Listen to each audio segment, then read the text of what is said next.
सभी का बहुत-बहुत स्वागत है आपके अपने यूट्यूब प्लेटफ़ॉर्म पर। जैसा कि आप लोग थंबनेल में देख चुके हैं, आज हम जैन धर्म को पढ़ने वाले हैं और जैन धर्म में हम आज ऑब्जेक्टिव करने वाले हैं। हालाँकि मैंने कहा था पिछले वीडियो में कि हम लोग इसकी जो बुक्स और राइटर है उसको ट्रिक से याद करेंगे, तो मैं आज नहीं करवाऊँगी। हो सका तो मैं अगले वीडियो में कराऊँगी क्योंकि मुझे समय नहीं मिल पाया कि मैं उसकी कोई ट्रिक अच्छे से बना पाऊँ। तो आज के इस वीडियो में हम लोग कर रहे हैं इसके ऑब्जेक्टिव क्वेश्चन जैन धर्म के। तो चलिए शुरू करते हैं। तो जैन धर्म के संस्थापक कौन थे? तो ऋषभदेव थे, हम सभी को पता है, हमको इसकी डिस्क्रिप्शन पढ़ने की भी आवश्यकता नहीं है। प्रथम तीर्थंकर कौन थे? फिर से वही ऋषभदेव इसका उत्तर आएगा। जैन तीर्थंकर पार्श्वनाथ निम्नलिखित स्थानों में से मुख्यतः किससे संबंधित थे? हमने बहुत अच्छे से पढ़ा था कि वो वाराणसी से संबंधित थे। चलिए देखो, जहां पर जरूरत रहेगी वहीं पर मैं डिस्क्रिप्शन पढ़ूंगी, बाकी मैं डिस्क्रिप्शन नहीं पढ़ने वाली। देखो, अब हमने क्या करा था कि मल्लीनाथ का सबसे पहले हमने देखा था कलश, क्योंकि मल्लीनाथ को एक जो महायान है उसमें लड़की माना जाता है, तो जल का कलश था। तो बी का 4 जहां पर होगा वो होगा, ठीक है। तो बी का 4 हमको मिल गया। अब सी का हमको 3 मिला है कि जो पार्श्वनाथ है वो हमारे सर पे है, ठीक है। अब क्या अश्व को पकड़ पाना संभव है? हमने इसे ट्रिक से याद करा था, तो डी का 2 आएगा। डी का 2 और आदिनाथ का वृषभ, ठीक है। तो इसका उत्तर ए हो जाएगा, ठीक है। चलिए आगे चलते हैं। सेम क्वेश्चन फिर से आया है। अब हमने पढ़ा था कि जो महावीर स्वामी है उनका सी है। जैसे पहले ना जो हमको बहुत अच्छे से पता होता है ना, उसका देख लिया करो, हो सकता है हमको वहीं से उत्तर मिल जाए। तो सी का हमको मिलना चाहिए 2, तो सी का 2 हमको मिल गया है, ठीक है। पार्श्वनाथ का आदिनाथ का वृषभ हमने पढ़ा है, तो बी का 1 आना चाहिए। बी का 1 आ रहा है, तो D is the right option, ठीक है। चलिए, हमको पूरा पढ़ने की भी आवश्यकता नहीं पड़ी है। ओके, चलो। निम्नलिखित में से कौन सा युग्म जो है वो सही सुमेलित नहीं है? तो जो वासुपूज्य है वो समेत शिखर सही नहीं है। वासुपूज्य जैन धर्म के 12वें तीर्थंकर थे। इनको निर्वाण चंपापुर में प्राप्त हुआ था। शेष सभी युग्म सुमेलित है। देखो, इसको अच्छे से पढ़ लो कि जो ऋषभनाथ थे ना, उनको अष्टापद में निर्वाण प्राप्ति हुई थी। वासुपूज्य को चंपापुर, मतलब वासु को चंपा का तेल लगा दो, वासु को चंपा का तेल लगा दो। नेमिनाथ को ऊर्जनयंत्र और महावीर को पावापुरी। देखो, ये सारी चीजें ना ज्यादातर जो मतलब हमारे तीर्थंकर हैं उनको सभी को समेत शिखर पर प्राप्त हुई है, लेकिन कुछ एक एक्सेप्शन है। उनमें ऋषभनाथ अष्टापद, वासुपूज्य चंपापुर, नेमिनाथ ऊर्जयंत और महावीर पावापुरी है, ठीक है। चलिए आगे बढ़ जाते हैं हम लोग।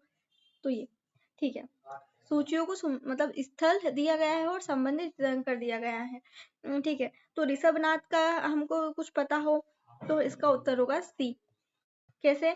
श्रावस्ती संभवनाथ, जो श्रावस्ती से संभवनाथ संबंधित है। कांकदित से हमारे सुविधिनाथ पुष्पदंत संबंधित है। अयोध्या से ऋषभनाथ संबंधित है। पभोषा से पद्म प्रभु या पद्म प्रभ संबंधित है। देखो, जो मैंने ट्रिक से आपको बताया था ना, वो मैं बहुत अच्छे से करवाऊंगी, लेकिन वो मैं कल कराऊंगी, ठीक है। तो श्रावस्ती का संभवनाथ है, कांगदी का शुभदीनाथ है, पुष्पदंत भी जिसको कहा जाता है, अयोध्या का ऋषभनाथ है, पभोषा का पद्मपुर पद्म प्रभ है। चलिए नेक्स्ट चलते हैं हम लोग। ये आ गया। निम्नलिखित तीर्थ अंकों पर विचार कीजिए और उनको सही कालक्रमानुसार व्यवस्थित करिए। देखो, मैंने आपसे कहा था कि एक के बाद एक के बाद एक के बाद एक 3-4 बार पढ़ लेना तो आपको सही उत्तर मिल जाएगा। तो इसका उत्तर ए आएगा। देखो, एक बार मैं आपको पढ़ा देती हूँ फिर से। सबसे पहले ऋषभनाथ आते हैं, फिर अजीतनाथ आते हैं, फिर संभवनाथ आते हैं, फिर अभिनंदन आते हैं। अभिनंदन में थोड़ी सुमति आ जाती है और वो पद्म लेके आता है। सुपार्श्वनाथ, चंद्रप्रभ, पुष्पदंत, शीतलनाथ, श्रेयांसनाथ, वासुपूज्य, विमलनाथ, अनंतनाथ, धर्मनाथ, शांतिनाथ, कुंथुनाथ, अरनाथ, मल्लीनाथ, मुनिश्रुवत, नमीनाथ, नेमिनाथ, पार्श्वनाथ और महावीर स्वामी। देखो, इसकी ट्रिक भी मैं आपको कल करा दूंगी। तो 2 चीज मुझे ट्रिक से याद करानी है, कल या फिर जब भी मुझे समय मिला एक वीडियो बना के इसके लिए अलग से, कि एक तो इसकी किताबें और राइटर, दूसरा ये जो 24 तीर्थंकर है उनको काल क्रमानुसार हम एक के बाद कैसे याद कर सकते हैं, क्योंकि बहुत सारी परीक्षाओं में पूछा गया है। हो सकता है आपके एग्जाम में भी आप आ जाए। महावीर स्वामी का जन्म कहाँ हुआ था? बताइए मुझे, कहाँ हुआ था महावीर स्वामी का जन्म? तो इनका जन्म हुआ था कुंडग्राम में, या कुंडलपुर, वैशाली के निकट जो जगह है वहां पर, ठीक है। हम सारी चीजें ये पढ़ के आए, डिस्क्रिप्शन नहीं पढ़ रही हूँ मैं। कुंडलपुर जन्म स्थान है, ये महावीर स्वामी का जन्म स्थान हम पढ़ के आए हैं। जैन धर्म के प्रवर्तक महावीर जी का मोक्ष स्थान कहाँ पर है? पावापुरी है, मल्ल की राजधानी है ये। जो महावीर जैन की मृत्यु निम्नलिखित में से किस नगर में हुई थी? तो पावापुरी में हुई थी। वर्धमान स्वामी के संबंध में क्या सही नहीं है? उन्हें 24 बार अंतिम तीर्थंकर माना जाता है, बिल्कुल सही बात है। तो उनकी माता लिच्छवी के राजा चेटक की बहन थी, उन्होंने अपने जीवन काल में विवाह नहीं किया। यार विवाह तो उनका हुआ था, तो ये बात तो गलत हो जाएगी। उन्होंने 527 ईस्वी पूर्व में पटना के नजदीक पावापुर में देखा कि ये बात बिल्कुल सही है। उनकी जो माता थी वो लिच्छवी के राजा चेटक की बहन थी, ठीक है, और अपने जीवन काल में विवाह नहीं किया, तो ये गलत बात है क्योंकि उन्होंने विवाह किया था। तीर्थंकर शब्द संबंधित है, ये जैनों से संबंधित है। इतना इजी क्वेश्चन तो नहीं आएगा, आ भी सकता है पर जैन तीर्थ जो इजी प्रश्न देखो, जो 70% प्रश्न जो इजी आते हैं ना उसमें पूछा जा सकता है। जैन तीर्थंकरों के क्रम में अंतिम कौन था? तो अंतिम महावीर स्वामी थे। हम पढ़ के आए निम्नलिखित में से कौन एक जैन तीर्थंकर नहीं था? देखो हमने चंद्र प्रभु भी पढ़ के आए, नेमिनाथ, संभवनाथ, लेकिन नाथ मुनि हमने नहीं पढ़ा, तो इसका उत्तर बी हो जाएगा। प्रभास गिरी जिनका तीर्थ स्थल वे हैं, तो प्रभास गिरी जैनों के हैं। तो यहाँ तो इजी मिल गया हमको कि भैया कि हम जैन ही पढ़ रहे हैं तो इसका उत्तर जैन होगा। लेकिन अब ऐसे प्रश्न में क्या करें? तो ऐसे प्रश्न में लगते हैं तुक्के, अगर हमको नहीं पता हो तो। कौशाम्बी का प्रभास गिरी स्थल छठवें जैन तीर्थंकर पद्म प्रभु से संबंधित है। जैन धर्म में पूर्ण ज्ञान के लिए क्या शब्द प्रयोग किया गया है? तो कैवल्य का प्रयोग किया गया है। महावीर स्वामी को किस नदी के तट पर जो है ज्ञानोदय प्राप्त हुआ था? तो ऋजुपालिका नदी हम पढ़ के आए हैं बहुत अच्छे तरीके से। त्रिरत्न सिद्धांत सम्यक धारण, सम्यक चरित्र, सम्यक ज्ञान जिस धर्म की महिमा है वह है, तो ये जैन धर्म की महिमा है। त्रिरत्न या तीन रत्न जैसे सटीक ज्ञान, सच्ची आस्था और सटीक क्रिया निम्न में से किससे संबंधित है? तो ये जैन धर्म से संबंधित हम पढ़ के आए हैं। कौन सा दर्शन त्रिरत्न को मानता है? तो इसमें जैन दर्शन आना चाहिए। इसमें क्यों ये इस तरीके का पॉइंट क्यों बना हुआ है? हम इसका डिस्क्रिप्शन पढ़ लेते हैं। डिस्क्रिप्शन पढ़ लेते हैं। जैन धर्म जैन दर्शन में मोक्ष के लिए 3 साधन आवश्यक बताए गए हैं। ये है सम्यक दर्शन, सम्यक ज्ञान, सम्यक चरित्र। इन तीनों को जैन धर्म में त्रिरत्न की संज्ञा दी गई है। बुद्ध धर्म संघ बौद्ध धर्म के त्रिरत्न माने गए हैं। ठीक है, इन तीनों को त्रिरत्न की संज्ञा दी गई है और इसमें बौद्ध धर्म को, तो इसमें 2 उत्तर आने चाहिए। तो इसका उत्तर 2 होना चाहिए, लेकिन इसमें क्योंकि जैन पढ़ रहे हैं तो जैन आ रहा है। ठीक है, अनुभव सिद्धांत का प्रतिपादन किया गया है, किया था तो जैन धर्म ने किया था अनुभव, हम पढ़ के आए हैं ये चीज। ठीक है, चलिए आगे बढ़ते हैं हम लोग। शादवाद सिद्धांत है, तो शादवाद हम पढ़ के आए हैं कि शाद ये हो सकता है, शायद ये हो सकता है। शादवाद संबंधित है, ये जैन से संबंधित है। ठीक है, निम्नलिखित में से कौन सा सिद्धांत जैन धर्म से संबंधित है? हम देखो शादवाद पढ़ के आए थे। ठीक है, अब हमने सर्वस्तिवाद भी शायद पढ़ा था, तो इसका उत्तर 1 और 4 होना चाहिए, अनेकांतवाद। ठीक है, देखो हम इसके डिस्क्रिप्शन में अच्छे से पढ़ लेते हैं क्योंकि थोड़ा सा नया मिला है। अनेकांतवाद एवं शादवाद जैन धर्म से संबंधित है। महावीर स्वामी ने आत्मवादियों तथा नास्तिकों के एकांतिक मतों को छोड़कर बीच का मार्ग अपनाया, जिसे शादवाद कहा गया। शादवाद को सप्तभंगी भी कहा जाता है। यह ज्ञान की सापेक्षता का सिद्धांत है। शादवाद जैन धर्म के प्रमाण शास्त्र से संबंधित अवधारणा है। अनेकांतवाद जैन दर्शन के तत्वशास्त्र से संबंधित अवधारणा है। शून्यवाद तथा सर्वस्तिवाद बौद्ध धर्म से संबंधित है। चलिए आगे बढ़ जाते हैं हम लोग। जैन धर्म के अनुसार सृष्टि की रचना एवं पालन पोषण, तो ये सार्वभौमिक विधान से हुआ है, हम पढ़ के आए हैं ये चीज। अनेकांतवाद निम्नलिखित में से किसका क्रोध सिद्धांत है? जैन मत का है। अनेकांतवाद और शादवाद। ठीक है, चलो जैन दर्शन के संबंध, देखो मैं समय व्यर्थ नहीं करना चाहती, अगर आपको थोड़ा फास्ट लग रहा है मुझे बोल दीजिएगा, लेकिन मैं इतना देखो इसलिए पढ़ा रही हूँ कि चीजें पढ़ के आए हैं, तो समय वेस्ट करने से कोई मतलब नहीं, इससे हमारा ही नुकसान होना है आगे चल के। जैन दर्शन के संबंध में निम्नलिखित तत्वों पर विचार करें। जैन दर्शन 2 मुख्य सिद्धांतों के इर्द गिर्द घूमता है, जिसमें अनेकांतवाद और शादवाद है। बिल्कुल सही बात है, दोनों चीजें सही है। अनेकांतवाद के अनुसार प्रत्येक प्राणी में कई गुण होते हैं। वह स्थायी गुण जो किसी व्यक्ति की प्रकृति का निर्माण करता है गुण कहलाता है। तो इसका उत्तर सी हो जाएगा कि दोनों चीजें हम पढ़ के आए हैं, दोनों चीजें सही है। देखो ये मैं पढ़ देती हूँ क्योंकि यहाँ पर व्यक्ति कंफ्यूज होता है, उसको सिद्धांत याद करने में थोड़ी कठिनाइयां आती है। जैन दर्शन के 2 मुख्य सिद्धांत हैं, अनेकांतवाद तथा शादवाद। अनेकांतवाद जैन दर्शन के तत्वशास्त्र से संबंधित है। जबकि शादवाद जैन धर्म के प्रमाण शास्त्र से जुड़ा। देखो, अनेकांतवाद जो है ना वो तत्व शास्त्र से संबंधित है, जबकि जैन दर्शन के प्रमाण शास्त्र से जुड़ा हुआ शादवाद है। सत्ता की दृष्टि से जैन दर्शन जिसे अनेकांतवाद की संज्ञा प्रदान करता है, उसे ही ज्ञान की दृष्टि से शादवाद की संज्ञा देता है। अनेकांतवाद के अनुसार प्रत्येक वस्तु या प्राणी के दो पक्ष होते हैं, नित्यता और अनित्यता। इसके अनुसार वस्तुओं प्राणियों के अनंत गुण हैं। इनमें कुछ गुण अनित्य अर्थात अस्थायी हैं तथा कुछ गुण नित्य अथवा स्थायी हैं। नित्य गुण वे हैं जो वस्तु में निरंतर विद्यमान रहते हैं। इसके विपरीत जो अनित्य गुण हैं वे हैं जो निरंतर परिवर्तित होते रहते हैं। अतः नित्य गुण वस्तु प्राणी के स्वरूप या प्रकृति को निर्धारित करते हैं, इसलिए इन्हें आवश्यक गुण भी कहा जाता है। जैन आवश्यक गुण को जो वस्तु के स्वरूप को निर्धारित करते हैं गुण या एट्रीब्यूट कहते हैं, तथा अनावश्यक गुण जो कि मतलब जिनकी जरूरत ज्यादा नहीं होती उनको पर्याय या मोड कहते हैं। देखो, दो चीज हमको मिल गई है। आवश्यक गुण जो कि जिस किसी व्यक्ति के स्वरूप को निर्धारित करता है उसको गुण कहा जाता है, और अनावश्यक गुण को ये मोड्स या फिर पर्याय कहा जाता है। गुण अपरिवर्तनशील होते हैं, जबकि पर्याय परिवर्तन। देखो, नॉर्मल सी बात है कि हर व्यक्ति का एक व्यक्तित्व होता है। जैसे मेरा व्यक्तित्व है कि मुझे थोड़ा सा गुस्सा जल्दी आ जाएगा। हो सकता है कोई व्यक्ति शांत हो जैसे मैं हूँ तो मैं बहुत ज्यादा अच्छी हूँ कि मैं किसी ने कुछ प्रश्न पूछा है मैं उसको जवाब दे दूंगी। तो मेरा जो स्थायित्व है, मेरा जो गुण है वो ये है कि अच्छापन मेरा गुण है। थोड़ा क्रोधी स्वभाव, कभी कभी क्रोध आ जाता है तो वो मेरा स्वभाव है, तो ये मेरी स्थिरता है। लेकिन कुछ कुछ चीजें जो होती है परिवर्तनशील है। जैसे मान लो कि मुझे एक समय के लिए चॉकलेट पसंद आ गई है, तो मेरा जो मतलब मेरी परिवर्तनशील है कि मुझे कुछ समय के लिए एक चॉकलेट पसंद है, मुझे डेयरी मिल्क पसंद है तो मैं कुछ समय के लिए खाऊंगी, फिर हो सकता है मुझे 5 स्टार अच्छी लगने लग जाए। तो ये जो गुण है उसको पर्याय कहा जाता है। निम्नलिखित में से कौन सा धर्म विश्व विनाशकारी प्रलय की अवधारणा में विश्वास नहीं करता है? तो इट्स जैन धर्म। जो जैन धर्म है वो जैन धर्म के अनुसार ईश्वर की कल्पना नहीं की गई है। इस धर्म के अनुसार जगत की सृष्टि नहीं की गई है। यह संसार नित्य और शाश्वत है, इसमें किसी समय प्रलय नहीं होता है। अलग अलग धर्म है, अलग अलग दर्शन है, देखने की जो नजरिया है हर व्यक्ति का अलग है। अगर आप लोग कभी समय मिले तो चारवाक को पढ़िएगा। चारवाक जो आज की जेनजी पीढ़ी है ना, सबसे ज्यादा अगर इन्फ्लुएंस्ड कोई से होगी वो तो चारवाक से होगी। चारवाक ये कहते हैं कि भाई आप चाहे किसी से मतलब उधार ले लो लेकिन घी पियो, बढ़िया मजा करो। अगर आपको अपनी खुशी के लिए किसी को मारना भी पड़ रहा है ना, और अगर आपको सजा नहीं मिल रही तो आप सही हो। तो चारवाक की जो दृष्टिकोण है उससे सबसे ज्यादा इन्फ्लुएंस आज की जेनजी पीढ़ी है।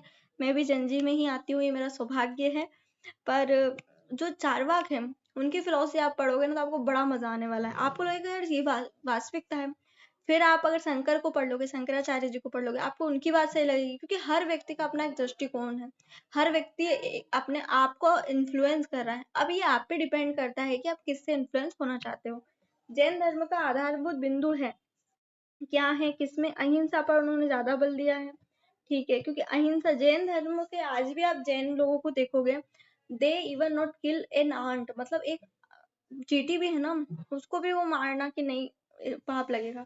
तो अहिंसा पर बल दिया गया है बहुत ज्यादा जैन धर्म में। ये आपने किसका एक संप्रदाय बहुत अच्छे से मैंने आपको उसको लाइन करके बताया था कि जैन धर्म का एक संप्रदाय है। ठीक है, अब भारत की धार्मिक प्रथाओं के संदर्भ में स्थानक वासी संप्रदाय का संबंध किससे है? तो it is related with Jain धर्म। किसमें सबसे पूर्वकालिक जैन ग्रंथ कहलाता है? देखो, 12 अंग है, 12 उपांग है, 14 पूर्व है। तो जो पूर्व है उनकी रचना पहले हुई थी ना, हमने पढ़ा था। ठीक है, तो 14 पूर्व प्राचीनतम जैन ग्रंथ है। अंतिम नंद राजा के समय संभूत विजय भद्रबाहु जैन संघ के अध्यक्ष थे। यही महावीर द्वारा प्रदत्त 14 पूर्वों के विषय में जानने वाले अंतिम व्यक्ति थे। प्रारंभिक जैन साहित्य निम्नलिखित में से किस भाषा में लिखे गए? अब बताओ मुझे यहाँ से। अब ये देखो, ये हमने नहीं पढ़ा था, ठीक है, बहुत अच्छे से मुझे याद है, नहीं पढ़ा था। तो अब मुझे बताओ किस में लिखे गए थे। तो इसका अर्धमागधी उत्तर आएगा। लिख लो सिनॉप्सिस में कि प्राय सभी प्रारंभिक धार्मिक जैन साहित्य अर्धमागधी भाषा में लिखे गए हैं। इसके 12 अंग अर्धमागधी में है। बाद में जैन धर्म ने प्राकृत भाषा को अपनाया। ये ग्रंथ ईसा की 6ठी शताब्दी में गुजरात में वल्लभी नामक स्थान पर अंतिम रूप से संकलित किया गया। निम्नलिखित में से कौन सा स्थल पार्श्वनाथ से संबंध होने के कारण जैन सिद्ध क्षेत्र माना गया है? देखो बहुत अच्छे से हम पढ़ के आए हैं कि पार्श्वनाथ से संबंधित कौन सा क्षेत्र है, तो सम्मेद शिखर है। ठीक है, चलिए आगे बढ़ जाते हैं हम लोग। निम्नलिखित में से कौन सा आरंभिक जैन साहित्य का भाग नहीं है? तो इसका उत्तर होगा थेरीगाथा। इतना हमने याद नहीं किया था।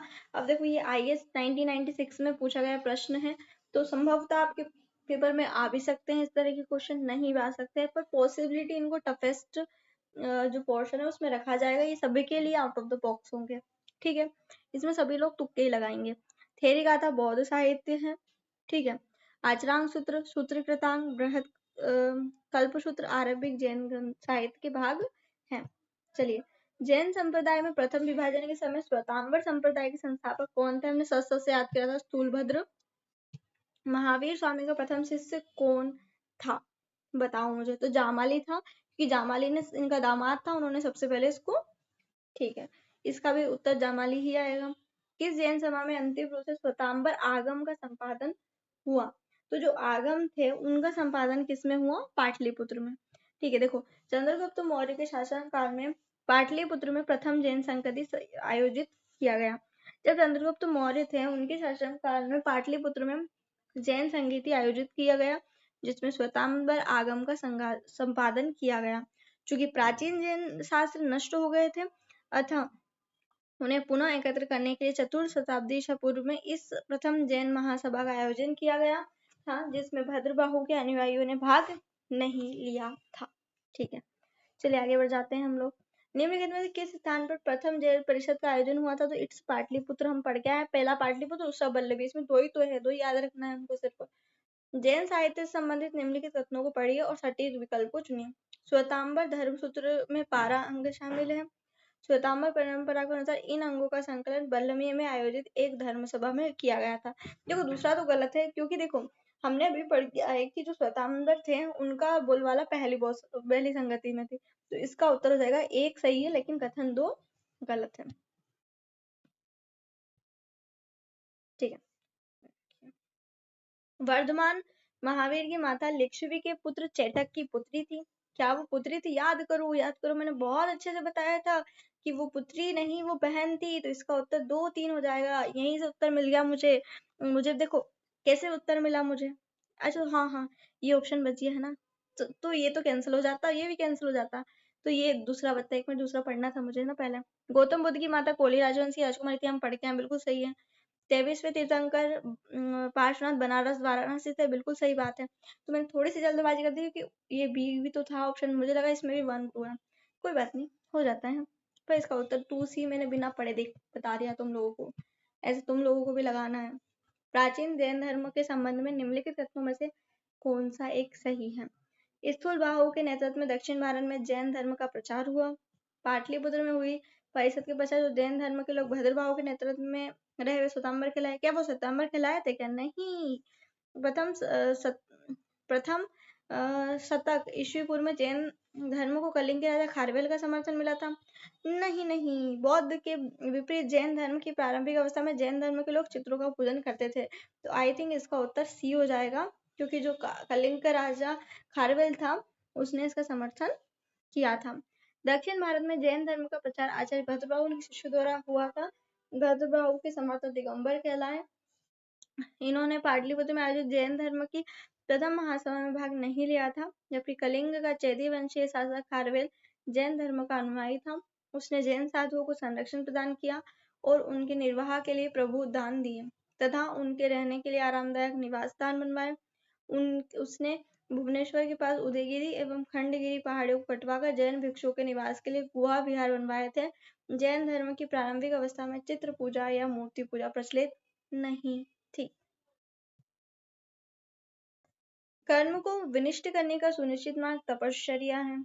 प्रत्येक वस्तु में, चाहे वह सूक्ष्मतम कण हो, आत्मा होती है। कर्म आत्मा का विनाशक है और अवश्य इसका अंत करना चाहिए। तो इसका उत्तर हो जाएगा डी, तीनों चीजें सही है। चलो आगे बढ़ जाते हैं। अब हम लोग समाधि मरण किस दर्शन से संबंधित है? इट्स रिलेटेड विद जैन दर्शन। देखो आपने कई बार देखा होगा जो जैन मुनि होते हैं, जो जैन मतलब बहुत मतलब पूज्य जैनों में होते हैं, वो लोग समाधि ग्रहण करते हैं, समाधि मरण वो लोग चुनते हैं। समलेखना या समाधि मरण या संथारा जिसको कहा जाता है। देखो अभी एक मतलब चीज भी चली थी, एक छोटी सी बच्ची को संथारा प्रथा मतलब अपना ली थी उसने, बच्ची ने, उसको समझ में नहीं थी और उसके माता पिता बड़े फेमस हो गए थे, तो फिर लोगों ने विरोध भी किया था। उस बच्ची को कुछ नॉलेज नहीं है इतनी छोटी अवस्था में, और उसको आप ये कह रहे हो कि उसको वैराग्य आ गया, तो ये तो बचपना है। तो उसका बहुत विरोध भी हुआ था उस समय, अगर आप लोगों को याद हो तो। संलेखना, समाधि मरण या संथारा जीवन के अंतिम समय में मृत्यु निकट जानकर स्वेच्छा से अपनाई जाने वाली एक जैन प्रथा है। व्यक्ति को यह लगने लगता है कि वह मृत्यु के करीब है, तो वह खुद खाना पीना त्याग देता है। इसे दिगंबर जैन शास्त्र के अनुसार समाधि मरण या संलेखना कहा जाता है। श्वेतांबर साधना पद्धति में इसे संतारा कहा जाता है। ठीक है, दिगंबर लोग इसको समाधि मरण कहते हैं और श्वेतांबर साधना पद्धति में संतारा कहा जाता है। ठीक है, दक्षिण भारत के इक्ष्वाकु शासक बौद्ध मत के विरोधात्मक थे। पूर्वी भारत के पाल शासक बौद्ध मत के समर्थन थे, तो इसका उत्तर हो जाएगा 2। दक्षिण में तृतीय और चतुर्थ शताब्दी ईस्वी के दौरान आंध्र में इक्ष्वाकु वंश का शासन था। इस वंश के सभी शासकों की लगभग सभी रानियां बौद्ध मतावलंबी थी। इन्होंने नागार्जुन कोंडा में बौद्ध स्मारकों के निर्माण में अपना योगदान दिया था। यद्यपि इक्ष्वाकुओं ने वैदिक धर्म का पालन किया, किंतु इन्होंने साथ ही बौद्ध धर्म का समर्थन भी किया। बंगाल में पाल शासन के दौरान बंगाल महत्वपूर्ण बौद्ध केंद्र के रूप में उभरा। ऐसा पाल वंश द्वारा बौद्ध मत के समर्थन के कारण संभव हुआ। ठीक है, आजीवक संप्रदाय के संस्थापक थे। बताओ मुझे अब आजीवक संप्रदाय का, तो मोखली गोसाल हमने कल पढ़ा था। निम्नलिखित में से किसने प्रतिपादित किया कि भाग्य ही सब कुछ निर्धारित करता है, मनुष्य असमर्थ होता है? तो ये आजीविकों की बात थी। ऐसी संप्रदाय जो नियुक्ति की अटलता में विश्वास करता था, तो ये आजीवक था। हम कल पढ़ के आए ये चीजें। आत्मा केवल जंतु और पादप जीवन की संपदा नहीं है, बल्कि शिलाओं, प्रवाहित जलधाराओं और अन्य प्राकृतिक वस्तुओं की भी है, जिसे अन्य धार्मिक संप्रदाय जीवित नहीं मानते। उपयुक्त तथा प्राचीन भारत के निम्नलिखित में से किस एक धार्मिक संप्रदाय के एक मूलभूत विश्वास को प्रतिबिंबित करता है? तो इट्स अबाउट जैन धर्म। जैन परंपरा के अनुसार यह माना गया है कि सभी प्राणियों में एक तत्व निहित है, जिसे आत्मा कहते हैं। जैन आचार्य गुरुदेव चित्रभानु लिखते हैं कि ब्रह्मांड केवल मानवता के लिए नहीं है, यह सभी प्राणियों के विकास का केंद्र है। पृथ्वी, जल, अग्नि, वायु और स्पर्श संवेदना वाले पौधों में भी आत्माएं होती हैं। जैन धर्म का एक प्राचीन भारतीय धर्म है, जो अहिंसा एवं करुणा के सिद्धांत पर जोर देता है। जैन धर्म के अनुसार संसार के कण कण में आत्मा का वास है। यह सजीव वस्तु के साथ साथ निर्जीव वस्तुओं, शिलाओं आदियों में भी व्याप्त है। चलो आ गए हम लोग यहाँ पर। ठीक है, तो अब हम देखो गौशाल का तो हम आजीवक पढ़ा ही था हमने। ठीक है, तो डी का 1 किसमें? इन दोनों में हम। तो सी का आ गया हमको फोरभद्र बाहु जैन से हमको मिल गया। देखो नागार्जुन, और हमारे पास बचा है जो क्या बोलते हैं लकुलिश। अब क्या करें भाई, हमने तो पढ़ाई नहीं, अब क्या कर सकते हैं? चलो बताओ। अब हम लोग क्या करेंगे, हम मान के चलते हैं कि भाई हम इसका उत्तर जो है पाशुपत को लकुलिश मान लेते हैं। ठीक है, और नागार्जुन को हम शून्यवाद मान लेते हैं, तो इसका उत्तर हो जाएगा बी। ठीक है, नागार्जुन शून्यवाद हमने पढ़ा था शायद, है ना? हाँ हाँ, हमने पढ़ा था। बराबर की गुफाओं का उपयोग किसने आश्रय गृह के रूप में किया था? तो इस आजीविकों ने किया था। ठीक है, थोड़ा बहुत मस्ती मजाक चलना चाहिए क्लास में, तो बोर नहीं होते हैं। उत्तर प्रदेश में बौद्ध एवं जैनियों दोनों की प्रसिद्ध तीर्थ स्थली है। बताओ मुझे क्या है? तो इट्स अबाउट कौशाम्बी। ठीक है, कि जो बौद्ध और जैन दोनों की प्रसिद्ध तीर्थ स्थली है। कैसे हैं? तो वो हम लोग नहीं पढ़ रहे हैं। निम्नलिखित में से कौन सा एक कथन सही नहीं है? श्रवण बेलगोला स्थित गोमतेश्वर की प्रतिमा जैनियों के अंतिम तीर्थंकर को दर्शाती है। तो नहीं, ये बाहुबली की मूर्ति यहाँ पे देखी गई थी, और जो कि जो ऋषभ देव थे उनके पुत्र थे। भारत का सबसे बड़ा बौद्ध मठ अरुणाचल प्रदेश में है।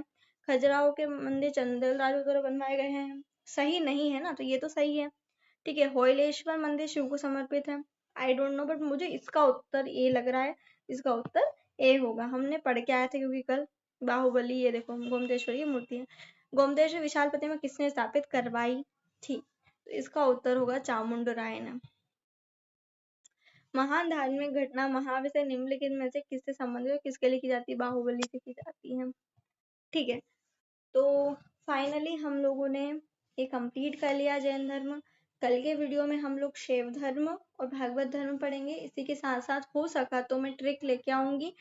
Thank you so much. आप सभी का बहुत बहुत धन्यवाद जुड़ने के लिए और इंटरेक्शन करने के लिए, बिकॉज इंटरेक्शन होता रहेगा तो मुझे थोड़ा लगेगा कि नहीं, इट्स टू वे कन्वर्सेशन। तो thank you so much. Bharat माता की जय। जय हिंद, जय भारत।